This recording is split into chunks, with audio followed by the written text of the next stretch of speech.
Hello guys, welcome to our channel. இந்த வீடியோவில் எதை பற்றி பார்க்க போகிறோம்னா மல்லிப்பூ. அதை பற்றி தான் பார்க்க போகிறோம். இந்த செடி உங்களுக்கு பார்க்க தெரியும், நல்லா கொத்து கொத்தா எல்லா கிளையிலுமே நிறையா பூ இருக்கும். இதேமாரி நம்ம தோட்டத்தில் வைக்கிற செடியும் வந்து பூ பூக்கணுன்ட்டு எல்லாருமே ஆசைப்படுவோம். அதுக்கான டிப்ஸையும் பார்ப்போம். ப்ளஸ் வந்து அதுக்கான டீட்டெயிலான ஒரு வீடியோ வந்து நம்ம சேனலில் ஆல்ரெடி போட்டிருக்கோம். இந்த வீடியோ எதை பற்றின்னு பார்த்தீங்கன்னா, மல்லிப்பூ வந்து இந்த மாதிரி செடியிலேருந்து எப்படி எடுத்து அடுத்த கட்டிங்ஸ் எடுத்து பதியம் போட்டு அதை ஒரு செடியை வந்து க்ரோ பண்ணுறதுன்ற பற்றி தான் பார்க்க போகிறோம். ஓகேங்களா? கண்டிப்பாக வந்து இந்த வீடியோ எந்த வரைக்கும் பாருங்கள். சப்போஸ் நீங்கள் இதில் ஒரு சின்ன ப்ராசஸ் நான் சொல்லியிருப்பேன், அதை நீங்கள் மாற்றி பண்ணிட்டீங்கன்னா மல்லிகைப்பூ செடி கண்டிப்பாக காஞ்சிடும். ஏன்னா நான் அதுதான் பண்ணேன். நான் வந்து 2 இடத்துல போட்டிருந்தேன், அதாவது 2 டப்பாவில் போட்டிருந்தேன். ஒன்றுத்தில் வந்து நான் அந்த சொன்ன ப்ராசஸ் வந்து அதை பண்ணி போட்டுறேன், இன்னொன்று அப்படியே வெறும்னா வச்சு விட்டேன். ஆனால் அந்த வெறும்னா வச்சு விட்டது சுத்தமாக வந்து துளிரே எடுக்கல. ஓகேங்களா? அதனால வந்து வீடியோ வந்து லாஸ்ட் வரைக்கும் பாருங்க. சப்போஸ் மல்லிகைப்பூ செடி பதியம் போடுறீங்கன்னா அதுக்கு எந்த மாதிரி ஸ்டெம் எடுக்கணும், ப்ளஸ் வந்து அது எந்த மாதிரி ரூட் ஃபார்மிங்க்கு வந்து எந்த லிக்விட் மாதிரி யூஸ் பண்ணணும் அப்படின்றது வந்து எல்லாத்தையும் A to Z சொல்லியிருக்கேன். ப்ளஸ் க்ரோத்தையுமே நான் முதல்ல காட்டியிருப்பேன். ஓகேங்களா? இது வந்து க்ரோத்தே வராது. அதாவது நீங்கள் நான் சொன்ன ப்ராசஸ் செய்யலைன்னா அந்த மாதிரி வந்து செடி காய ஆரம்பிச்சிடும். இதில் பதியம் போடுறதுல ஃபஸ்ட்டு முக்கியமான விஷயம் என்னன்னு கேட்டிங்கன்னா, அந்த ஸ்டெம்மை வந்து கரெக்டான ஸ்டெம்மை வந்து சூஸ் பண்ணணும். இதை வச்சிருக்கோம் பார்த்தீங்கன்னா, இந்த மாதிரி வந்து ஸ்டெம் வந்து அந்த ப்ரௌனிஷாக இருக்கணும். அதாவது நல்லா அந்த முத்தி போன தண்டாக இருக்கணும். இதோட பெருசாக இருந்தாலும் பிரச்சனை இல்லை. ஆனால் அந்த நுனி அந்த கொழுந்து இதை மட்டும் எடுத்துடாதீங்க, அது கண்டிப்பாக வந்து துளுக்காது. இந்த மாதிரி நல்லா வந்து வளர்ந்து முடிச்ச ஸ்டெம்மை வந்து கட் பண்ணி எடுத்துக்கங்க. ஓகேங்களா? இதோட கொஞ்சம் பெருசாக இருக்குது இல்லை, அதை கூட எடுத்துக்கிட்டா கூட இன்னும் சீக்கிரமாக க்ரோத் வரும். இதை கட் பண்ணி எடுத்துட்டு போயிட்டு அது எந்தெந்த இடத்துல அந்த லீஃபை மட்டும் கட் பண்ணணும்னு நோட் பண்ணிங்க. ஏன்னா மற்ற இடத்துல கட் பண்ணிங்கன்னா கண்டிப்பாக வந்து அந்த துளிர் எடுக்கிற இடத்துல சேர்த்து கட் பண்ணிட்டா துளிர் வராது. ஓகே, இப்போ கட் பண்ண ஸ்டெம்மை தான் எடுத்துகிட்டு வந்தாச்சு பதியம் போடுறதுக்கு. இதில் வந்து அந்த காப்பி கலர் இருக்குது பார்த்தீங்களா, அந்த மாதிரி ஸ்டெம்மை மட்டும் கட் பண்ணி எடுத்துருங்க. அது முனையில் வந்து பூ பூத்தது வந்து கட் பண்ணி எடுத்துகிட்டு வராதிங்க. இப்போ வந்து நம்ம யூஸ் பண்ண பார்த்து ஃபுல் அண்ட் ஃபுல் இது மணலில் மட்டும்தான் பதியம் போட போகிறோம். மணலில் போட பார்த்து மல்லிகைப்பூ செடியை பொறுத்தளவு மணலில் போட்டால் மட்டும் நல்ல ஒரு க்ரோத் வரும். ஓகேங்களா? செம்மண்ணோட மணல் நல்ல ஒரு ரிசல்ட் வரும். நீங்கள் இந்த பெரிய பெரிய இந்த தோட்டத்துக்குலாம் வாங்குற இடம் போனீங்கன்னா அங்கெல்லாம் பதியம் போடுறது பார்த்தீங்கன்னா ஃபுல் அண்ட் ஃபுல் இந்த மணலில் தான் போடுவாங்க. நர்சரியில் மட்டும்தான் அந்த மாதிரி செம்மண் யூஸ் பண்ணுவோம். ஓகேங்களா? அந்த மாதிரி பதியம் போடுற இடம்லாம் வந்து ஃபுல் அண்ட் ஃபுல் மணலில் மட்டும்தான் அப்படியே பதியம் போட்டு வச்சுருப்பாங்க. அதனால் மணல் எடுத்துக்கிறேன் நான். எடுத்துக்கிட்டு அந்த இலை இருக்குது பார்த்தீங்களா, அது கிட்ட வெட்டி அந்த இலையை மட்டும் எடுத்துக்கிறேன். அதாவது அந்த இலையை வந்து ஃபுல்லாக வெட்டி காம்பில் வந்து பிச்சு எடுத்துறது இல்லை, அந்த இலைக்கு வர காம்பு வந்து லைட்டாக விட்டு கட் பண்ணணும். ஏன்னா அதில் தான் நம்ம வந்து துளி எடுப்போம். ஓகேங்களா? அந்த பட்டிங் வருது அந்த இடத்துல தான் வரும். அந்த இடத்த மட்டும் சேர்த்து கட் பண்ணுறீங்க. அது லைட்டாக விட்டு கட் பண்ணிங்கன்னா உங்களுக்கு வந்து சீக்கிரமாக அந்த க்ரோத் வர ஆரம்பிக்கும். மல்லிகைப்பூ பொறுத்த வரைக்கும் அந்த பூ பூத்து முடியுது இல்லைங்களா, அந்த சீசனில் வந்து பதியம் போடலாம். சப்போஸ் நீங்கள் உங்கள் வீட்டில் செடியை கூட நீங்கள் இன்னும் அதிகமாக எடுக்கணும் செடின்னா கூட பூ பூத்து முடிஞ்ச உடனே அந்த ஸ்டெம் எடுத்து கட் பண்ணி இந்த மாதிரி வைக்கலாம்.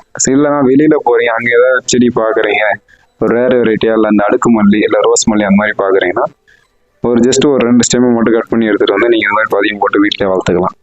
இந்த மாதிரி கட் பண்ணது அந்த எஜ்ஜஸ் அடியில் நட போகிறோம் இல்லைங்களா, அந்த இடத்த மட்டும் லைட்டாக வந்து ஸ்லைடாக சீவிங்க. அதில் தான் வந்து வேர் வர ஆரம்பிக்கும். அதனால் அதை அப்படியே வச்சிங்கன்னா உங்களுக்கு ரூட் அதில் வந்து ஃபார்ம் ஆகிறது கொஞ்சம் கஷ்டமாக இருக்கும். அதனால் இந்த மாதிரி சீவி எடுத்துக்கிட்டு இதுக்கு வந்து நம்ம மணல் யூஸ் பண்ணுறோம் இல்லைங்களா, அதனால் மணலை வந்து ஒரு டப்பாவில் ஃபில் பண்ணி வச்சுக்கிறேன். ப்ளஸ் வந்து இதில் முக்கியமானதாக நான் வீடியோவில் ஸ்டார்டிங்கில் சொன்ன மாதிரி அந்த ஒரு விஷயத்த மட்டும் நோட் பண்ணிங்க. நோட் பண்ணாதான் பண்ணீங்கன்னா கண்டிப்பாக வந்து ரிசல்ட் வந்து ஃபுல்லாக வராது. ஓகேங்களா? ஃபுல்லாக வந்து இந்த மணலை வச்சு ரப்பிடும், வேறு எதுவும் மண் கலகலை இதில். அதுக்கடுத்து பார்த்தீங்கன்னா அந்த மணலை ரப்பிட்டு தண்ணி ஊற்றிடும். நீங்கள் மண்ணை எந்த மண்ணை எடுத்து போட்டாலும் சரி, ஏன்னா மண் கொஞ்சம் ஹீட்டாக இருக்கும், அதில் அப்படியே சுருவக்கூடாது அந்த பதியம் போட பார்த்து. அதனால் லைட்டாக தண்ணி ஊற்றி அந்த மண்ணை வந்து ஈரமாக்கிக்கும். இதுக்கு நம்ம எடுத்துக்கிறது வந்து கத்தாழை தான். ஓகேங்களா? கத்தாழைன்றது ஒரு பெஸ்ட்டு ரூட் ஃபார்மிங்காக இருக்கும். நம்ம மேக்ஸிமம் ரூட் ஃபார்மிங்க்கு இதுதான் யூஸ் பண்ணிகிட்ருக்கோம். ஓகேங்களா? அதை வந்து ஃபுல்லாக வந்து நீங்கள் எந்த வரைக்கும் அந்த மண்ணுக்குள்ளே சொருவ போகிறீங்களோ அந்த அடித்தண்டை அதை வந்து ஃபுல்லாக வந்து கவர் ஆகிற மாதிரி அதில் வந்து நனைச்சிருது. அதேமாதிரி மேலேயுமே வந்து நனைச்சிருங்க.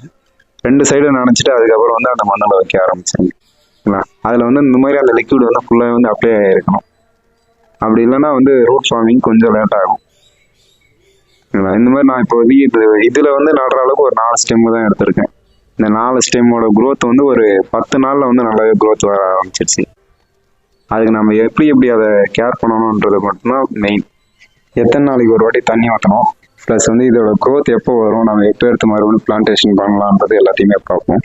இந்த மாதிரி எல்லாத்தையுமே நட்டுட்டு முக்கியமாக வந்து அந்த தண்ணி ஊற்றுற தண்ணி வந்து கீழே போகிற மாதிரி கண்டிப்பாக வந்து ஹோல்ஸ் போட்டு வச்சுருங்க. ஹோல்ஸ் போட்டு வச்சுக்கிட்டு நான் சொன்ன அந்த முக்கியமான பாயிண்ட் வந்து இதுதான், ஓகேங்களா? இந்த கவர் வச்சு கவர் பண்ணுறது. நீங்கள் எந்த ஒரு பிளாஸ்டிக் கவர் வச்சாலும் கவர் பண்ணிட்டீங்கன்னா மட்டும்தான் அதோட growth வரும். அதுக்கப்புறம் வந்து தண்ணி ஊற்ற தேவையில்ல. அந்த பனித்துளி மாதிரி டாட்டாக இருக்குது பார்த்தீங்களா, அது நம்ம ஊற்றின தண்ணியை மறுபடியும் ரீடைரக்ட் ஆகி மறுபடியும் செடிக்கே வந்துடும். அதனால் மறுபடியும் தண்ணி ஊற்ற தேவையில்ல. நீங்கள் அந்த மாதிரி கவர் பண்ணி விட்ட பார்த்து ஒரு 7 நாள்ல இந்த மாதிரி சின்ன சின்னதாக பட்டிங் வர ஆரம்பிச்சிடும். நீங்கள் எடுக்கவே கூடாது கவரை. முக்கியமான பாயிண்ட் இதுதான், கவரை எடுத்துட்டிங்கன்னா செடி வந்து துளிர் வந்து கருக ஆரம்பிச்சிடும், ஓகேங்களா? கவர் அந்த மாதிரி வைக்காத விட்டாலுமே செடி வந்து துளிர் வந்து கருக ஆரம்பிச்சிடும். துளிரே ஃபர்ஸ்ட் வராது, ஓகேங்களா? நீங்கள் வந்து தண்ணியை ஊற்ற தேவையில்ல. ஒரு 15 நாள் கழிச்சு எடுத்தீங்கன்னா உங்களுக்கு ரிசல்ட் எந்த மாதிரி இருக்குன்னு காட்டுறேன். இப்போ தான் நான் எடுக்கிறேன். இந்த 15 நாள் கழிச்சுமே நம்ம இருக்கக்கூடாது. மேக்ஸிமம் ஒரு 20-25 நாள் வச்சு ஆகும். அந்த துளிர் வந்து நல்லா வந்து வளர்ந்து வந்துட்டு தெரிஞ்சதுக்கு அப்புறம் எடுத்து நீங்கள் மறுபடியும் மாற்றி நட்டுக்கலாம். இப்போ எந்த அளவுக்கு வளர்ந்துருக்குன்னு பார்ப்போம். இதுக்கு நடுவில் வந்து அந்த கவரை வந்து ரிமூவ் பண்ணவே கூடாது. தண்ணியுமே ஊற்ற தேவையில்லை. நான் அந்த ஈரம் ஃபுல்லாகவே அப்படியே இருக்கு பாருங்க, உங்களுக்கு பார்த்தா தெரியும் நினைக்கிறேன். ஆமாம், ஃபஸ்ட்டு ஊற்றின தண்ணி ஃபுல்லாகவே ஈரம் அப்படியே இருக்கு. அந்த தண்ணியோட ஈரத்துலேயே வந்து நல்லாவே துளுத்து வந்துடும். இதை பார்த்தா தெரியும் நினைக்கிறேன். நம்ம கட் பண்ண இடத்துலேருந்து எல்லா இடத்துலேருந்துமே அந்த துளிர் வந்து வர ஆரம்பிச்சிருச்சு. அதாவது எதுக்கு நான் அந்த இலை லைட்டாக வந்து விட்டு கட் பண்ண சொன்னேன்னு இப்போ தெரியும்னு நினைக்கிறேன். அந்த இலைக்கு கீழே இருந்தது, அதாவது அந்த அடி தண்டுக்கிட்ட இருந்தால் அந்த துளிர் வந்து எடுக்க ஆரம்பிக்கும். நீங்கள் சேர்த்து கட் பண்ணப்போ தான், சப்போஸ் லைட்டாக துளிர் வர இடம் இருந்தாலும் அதையும் சேர்த்து கட் பண்ணுறீங்கன்ட்டு தான் அந்த இடம் நான் கட் பண்ண வேணாம்னு சொன்னேன். சின்ன சின்னதாக இப்போ தான் பட்டிங் வர, ஒரு சில இடத்துல வந்து ஃபுல்லாகவே வந்துருச்சு, ஒரு சில இடத்துல இப்போ தான் வர ஆரம்பிக்குது. தெரியுதுங்களா? இந்த மாதிரி வந்து மண்ணோட ஈரமும் நீங்கள் பார்த்தா தெரியும். நம்ம வந்து அப்போ ஊற்றின தண்ணி இன்னுமே அந்த ஈரம் அப்படியே இருந்துகிட்டே இருக்கு. அடியில் ட்ரைனேஜ் போட்டுமே ஈரம் வந்து அப்படியே தான் இருக்குது. அதனால தண்ணி வந்து இடையில ஊற்ற தேவையில்ல. கவரை மட்டும் எக்காரணத்தை கொண்டு ரிமூவ் பண்ணிடாதீங்க. ஓரளவு growth வருதுன்றது கவர் வழியாக பார்த்ததுக்கப்புறம் ரிமூவ் பண்ணிடுங்க. தெரியுதுங்களா எந்த அளவுக்கு growth வந்துருக்கு பாருங்க. இது இன்னும் கொஞ்சம் ஒரு 10 நாள் போச்சுன்னா நல்லாவே growth வந்துடும். வேரும் வந்து அடியில் நல்லா வந்து வளர ஆரம்பிச்சிடும். அதுக்கப்புறம் எடுத்து நம்ம மாற்றி நட்டுக்கணும். முக்கு வரைக்கும் வர ஆரம்பிச்சிட்டு பாருங்க. இதுதான் நம்ம வந்து கட்டிங்ஸில் எடுத்து வளர்க்குறதுக்கான முக்கியமான ரீசன் வந்து சீக்கிரமாக வந்து பூ எடுத்து வைக்க ஆரம்பிச்சிடும். இதுக்கப்புறம் லைட்டாக தண்ணி தெளிச்சுட்டு, அதாவது நம்ம எடுக்கக்கூடாது. நீங்கள் ஒரு 25 நாள் வெயிட் பண்ணி எடுத்துட்டு இந்த மாதிரி தண்ணி அடிச்சுட்டு ரிமூவ் பண்ணிவிட்டு, அந்த இடத்துல வந்து ரிமூவ் பண்ணிவிட்டு நீங்கள் எந்த இடத்த மண்ணு ரெடி பண்ணி வச்சுன்னா அந்த இடத்துல அதை ஸ்ட்ரைட்டாக போய் அங்கே நட்டுடலாம், ஓகேங்களா? மேக்ஸிமம் அதுக்குள்ளே எடுக்காதீங்க. இது நான் வந்து அப்படியே வந்து எடுத்து வச்சுருந்தேன். அதாவது கட்டிங்ஸ் எடுத்துகிட்டு வந்து அப்படியே நட்டு வச்சேன். இதில் கவர்லாம் எதுவுமே போடலை. ஆனால் இதோட ஸ்டெம் உங்களுக்கு பார்த்தா தெரியும்னு நினைக்கிறேன். சுத்தமாக வந்து கொஞ்சம் கூட அந்த பச்சையே எல்லாம் ஃபுல்லாகவே காஞ்சி போச்சு. அதனால் கவர் மேக்ஸிமம் யூஸ் பண்ணிடுங்க. கவர் யூஸ் பண்ணாமல் வச்சிங்கன்னா கண்டிப்பாக அதோட growth இந்த மாதிரி தான் இருக்கும். ஓகே, இப்போ வந்து பெரிய செடிக்கான டிப்ஸ் பார்த்துருவோம். நான் முன்னே சொல்லியிருந்த மாதிரி இந்த செடி வந்து நம்மகிட்ட ரோஸ் மல்லி வந்து கட் பண்ணி விட்டுருந்தோம், கவர்த்து பண்ணி விட்டுருந்தோம். அதுக்கான growth வந்து வர ஆரம்பிக்குது. சின்ன சின்னதாக பட்டிங் வர ஆரம்பிக்குதா? அதனால தான் நான் வந்து எப்பயுமே கவர்த்து பண்ணி விடுங்க, அந்த கட் பண்ணி விடுங்க பூ குத்த முடிஞ்சவொடனே சொல்கிறது. மல்லிகைப்பூ செடியை விட்டு கட் பண்ணி விட்டிங்கன்னா நீங்கள் எந்த அளவுக்கு கட் பண்ணி விடுறீங்களோ அந்த அளவுக்கு அடுத்தடுத்த சீசனுக்கு வந்து பூ வந்து அதிகமாக பூத்துக்கிட்டே தான் இருக்குது. அதனால் மேக்ஸிமம் வந்து சீசன் முடிஞ்சிட்ட பிறகு செடியை வந்து கவர் பண்ணி விட்டுருங்க, கட் பண்ணி விட்டுருங்க.